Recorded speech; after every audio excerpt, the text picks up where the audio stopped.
Oh my god, the Murasama Is Ruined! Welcome back to a new Calamity update video. You probably clicked on this video for the Murasama changes, so let's begin with that. As you may have noticed, the size has been decreased, being much smaller than before. This has now been shifted to post-Devour of Gods, meaning a whole boss tier lower in progression. But to compensate, its damage has been nerfed from 3000 to 2222. Wow, that was a tongue twister. It now also grants less static immunity frames, which basically means you can hit the enemy more times in a single swing, and every third swing deals 200% of the weapon's base damage.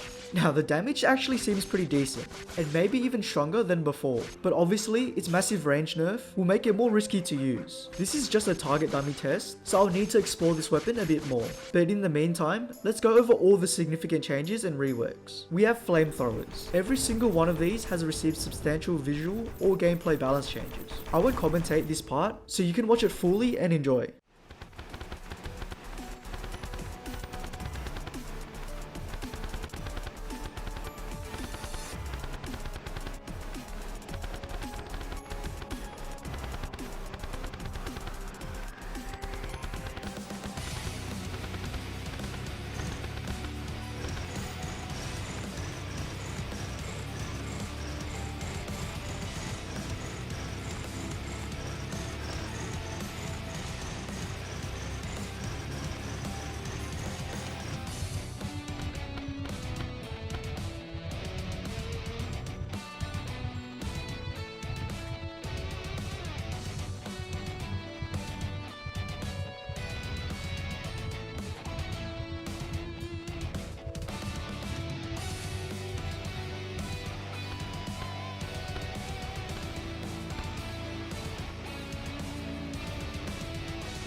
We also have reworks to other Calamity weapons, including Desert Scourge drops, such as the Barinade, converting wooden arrows into electric arrows that explode on death. The Seabound Staff, now renamed into the Brittle Star, this summoner weapon also now has a right click function, which will cause your minion to orbit around you. We have the Sandstream Scepter, that fires an explosive stream of dust. Scourge of the Desert, which now has an additional function of being able to be tossed underground, which seeks nearby enemies. A very fitting weapon, considering it's basically the Desert Scourge in weapon form. But lastly, we also have the Aquatic Discharge, a previously true melee short sword, now renamed into the Sahara Slicers. These are actually pretty cool, and can store daggers on melee hits, which then can be released for a nice ranged attack.